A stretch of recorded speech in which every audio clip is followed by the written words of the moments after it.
Hello, everyone. Welcome back to the CFS Health Recovery Podcast. I'm your host, Toby Morrison. And on the other side of our interview is Ash Ward, who is General Manager and Head of Client Success at CFS Health. Welcome. Hello, hello. Today we're going to talk about the all or nothing attitude, and it's something that's very commonly played, I guess, in society, but more so in recovery with people with chronic fatigue syndrome. Whether there was a behavior pattern before this kind of happened to you, that there was this all or nothing tendency, or it's developed through having chronic fatigue syndrome where you're kind of having this all or nothing mindset with everything, like I need to sleep a perfect 12 hours a night, or I need to have the perfect diet, or screw that, I'm not doing anything. You know, it's like all or nothing. And so we're going to talk about that today, and we're going to give you some tips around that to potentially loosen the grip and maybe find some middle ground. So if you're someone who's all or nothing, if you feel like you're a bit of a perfectionist and you're just really struggling with any kind of change or real tangible progress, then I would listen in today. Before we get into that, I want to share win of the week. So for this week, Ash, who gets win of the week? This is an anonymous share from one of our members. So this person wrote in to me and said, when I joined the course, I was depressed. I was sleeping in the middle of the day. I couldn't spend time with my 3-year-old daughter and I couldn't walk our dog, but I was still functioning and doing a lot of things for other people. Now I am vibrant and loving my life and want to be here. I don't need to nap in the day. I can spend time with my daughter and genuinely look forward to spending time with her. I can walk my dog and I work part-time. The biggest part of the course for me was the guilt workshop.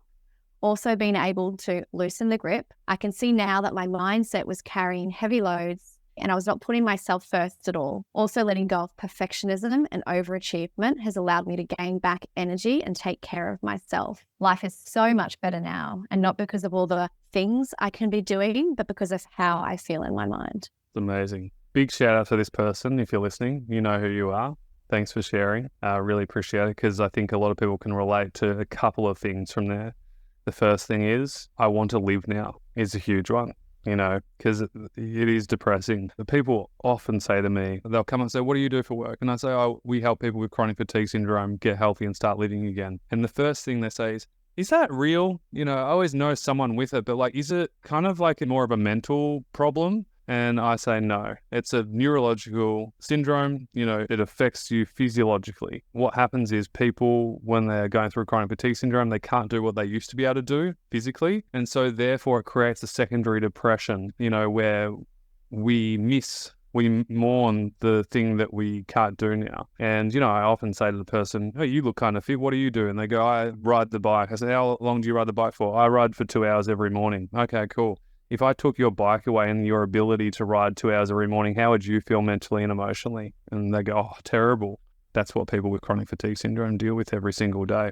Wow. You know, like total difference. So it's really cool that person shared that. And, you know, the heaviness and the hardness that comes with having a child going through this. We have lots of mums, lots of single mums who go through this process. But one of the key highlights, I think, is that the mindset and the perfectionism. What did she say at the end there about carrying a heavy load or something like that in the share, Ash? Yeah, she said, also being able to loosen the grip. And I can see now that my mindset was carrying heavy loads and I was not putting myself first at all.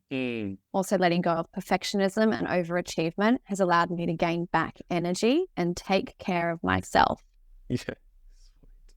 So good. You know, so I think that second piece is really speaking to the topic that we're talking about right now, which is this all or nothing mindset. You know, it's black or white, it's this or that. And I think we all need these reminders. And I think, again, that's the culture of the 21st century, of the online Instagram and Facebook and the marketing of the world that says it's just this way, you know, and they paint the picture, but it's only this much of the picture that we're hearing. So we're not seeing everything else. You know, it's almost like there's success without the hard work, but then there's all this hard work. And most people posting about this success these days is just a lie most of the time. Anyway, it's not real. And so I think already the cultures are kind of against us. But secondly, I think it is in our nature to have this all or nothing mindset. A psychologist coined the term cognitive distortions, and there's 10 cognitive distortions, and one of them is black and white thinking, all or nothing thinking, among with other things of like negative bias, so only focusing on the negative, not the positive, or judgment thinking, or should and shouldn't thinking. So there's 10 different cognitive distortions. I'd highly recommend you Google that, 10 cognitive distortions. But one of them is all or nothing thinking. And it's so great. I forget the psychologist who came up with it, but it's really good because as soon as you become aware of it, you can kind of call it for what it is and change it. And so I love it because of that. Which one of the 10 are you doing right now? Oh, there I go again. I'm doing that all or nothing thinking. And as soon as you can do that, then you can call it what it is, and then that you can change it, you know. But until you're aware of it, it's very hard to change because you're stuck in it. You're in the behavior. So we need to get outside of ourselves to see it for what it is. And it's like, black and white thinking, not great. Hilarious that you're wearing a white t-shirt. I'm wearing a black t-shirt, by the way. If you're watching this on YouTube, you'll see. And what we need to do is find the middle ground between the black t-shirt and the white t-shirt, which is the gray area. And there's that middle part between the two where it's neutral. It's not good. It's not bad. Doesn't have to be great. Doesn't have to be perfect. It doesn't have to be super messy too. It can be in between. And I think what this lady said in that testimonial, saying, oh, I've loosened the grip and that has given me more energy. Well, what she's really saying is she's bringing the gray. She's meeting life in the gray, and it doesn't have to be freaking all or nothing anymore. Oh, I can breathe. I don't have to be the perfect mum. I don't have to have the perfect plan. I think most people, especially guys who are working on their baseline, feel like they have to be and have the perfect baseline. In fact, some of them feel like they have to be the perfect student. And maybe that's come from their parenting from 30 years ago, 20 years ago. This is how you must study. This is how you must show up. This is the grade that you have to get in order to be a good human being, which is just so not nice, not a nice way to live. Quite stressful, really. I'm very lucky that my parents never put that kind of pressure on me, because I can only imagine the patterns that comes with the pressure that you must feel every single day of your life when you wake up and you go, I have to be up here all the time. I can't fail, basically. And there's so many people through our programs and through working one-on-one, and most people who experience chronic fatigue syndrome at one stage, there's usually a pressure component that comes with this. It's not just one thing. And regardless of parenting or not, it's a society pressure. It's a culture. So it may or may not be parenting, but it comes from like a societal parenting that we're in, that we all feel. We all feel it because we're in that culture. So it takes a very intentional decision to be like, I might want to look at this or change this way of thinking that I have. There's all or nothing. You know, it's very introspective. One of the things we say in our program is you're either winning or you're learning. So the learning is the gray area. The all or nothing thinker says, I either win or I fail. There's no in between.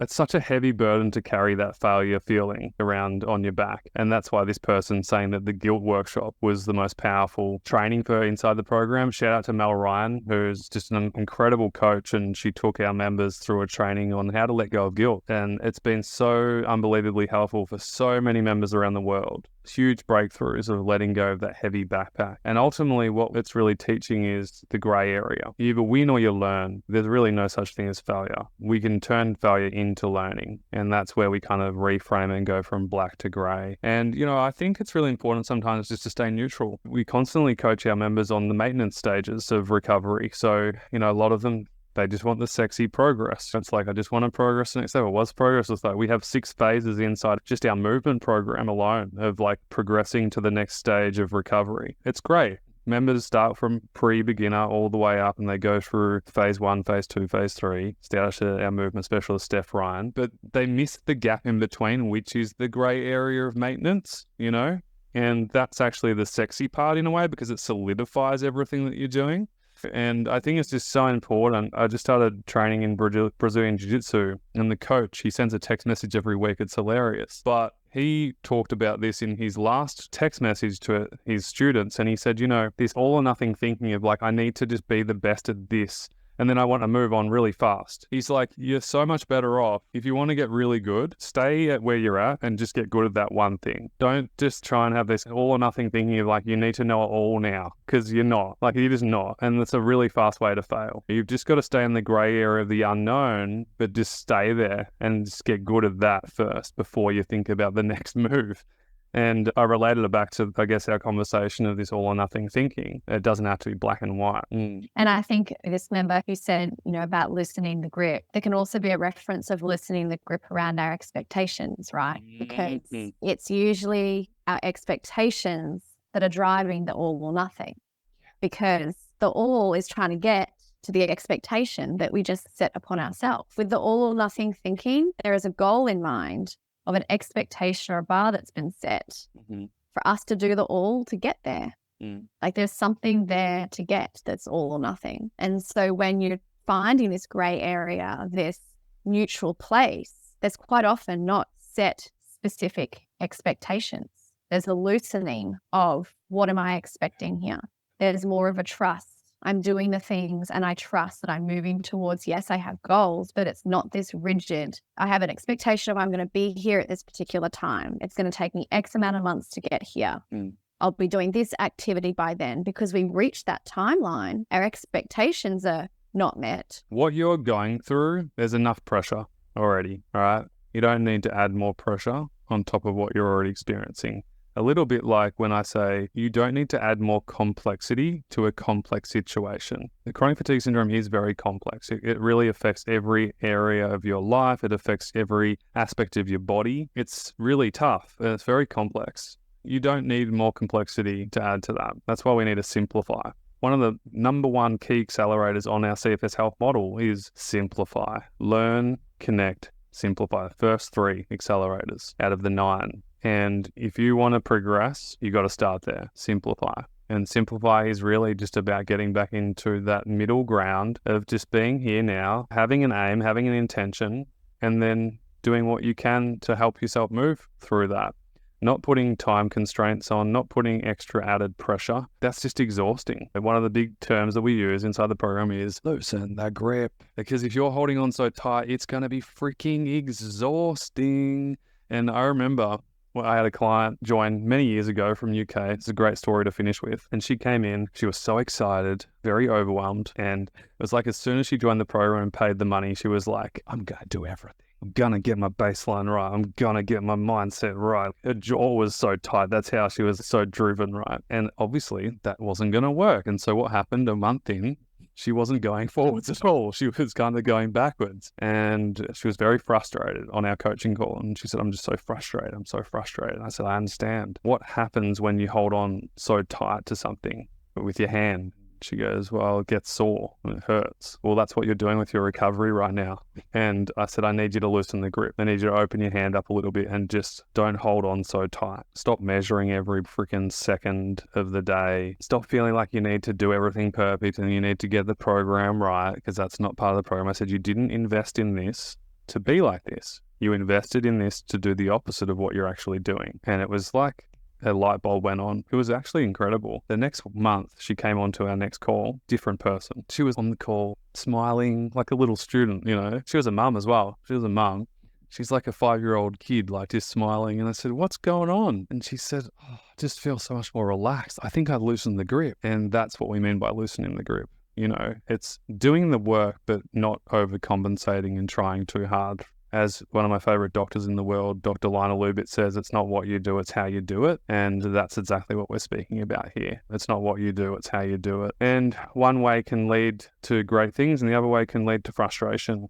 And so, we're big believers in having a flexible approach. That's why you'll never see inside our program that we say you have to do this. We give you the pathway, we give you the tools, we help you with our model.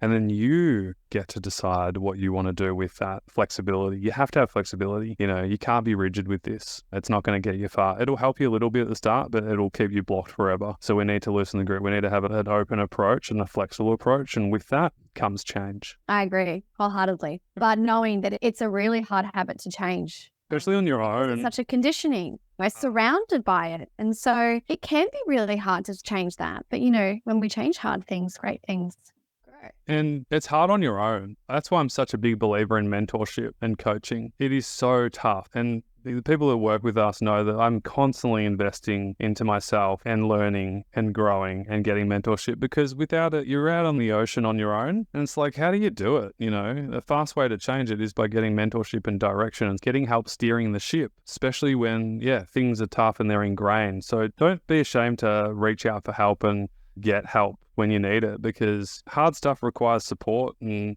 challenge requires support. It's very important. Yeah. And I think we're here on earth to help each other. You know, I don't think we're here to go life alone and figure out our problems on our own. I think we're here to help each other. And that's what I love about our peer-to-peer clients through our private group, where they support each other, because it is pretty special that you have a learning or an insight and then you share it with the rest of the people in 54 countries, and then they benefit from it. And it's like, oh, hey guys, I did this and it worked. Or, hey, I learned this. I had such an epiphany last week of this. And we see it every week. There's some really cool posts in there. And what would people's life be like if that wasn't there? If that wasn't in their life, you know, they would be pretty isolated and basically on a isolated ship in the middle of the sea going, which way's forward? If you think about mentorship and coaching, it's kind of like the buoys in the ocean, which is kind of like the floaty devices, and they're like yellow and green usually, and then that helps you navigate through to where you want to go. And so I kind of see that the same as mentorship or the mentorship recovery program, and just mentorship in general. I feel like we've spoken about a million things today. I can't remember the first topic we spoke about now. It's funny though, I'm going to pick a card to finish with, and this is on top of the card, which is give yourself permission to just be. And that kind of just speaks into that middle ground, isn't it? Of like, stop trying so hard and stop trying to just give yourself permission to be. Give yourself a break and just remind yourself that you don't need to add on any secondary pressure or secondary suffering, as I like to say it, on top of what you're actually experiencing and going through already. I hope this was really helpful for you. Thanks again for listening. Ash, thanks for being here as always. Always a great convo. Thank you. Always juicy, and we'll speak to y'all soon. All the best. Bye for now.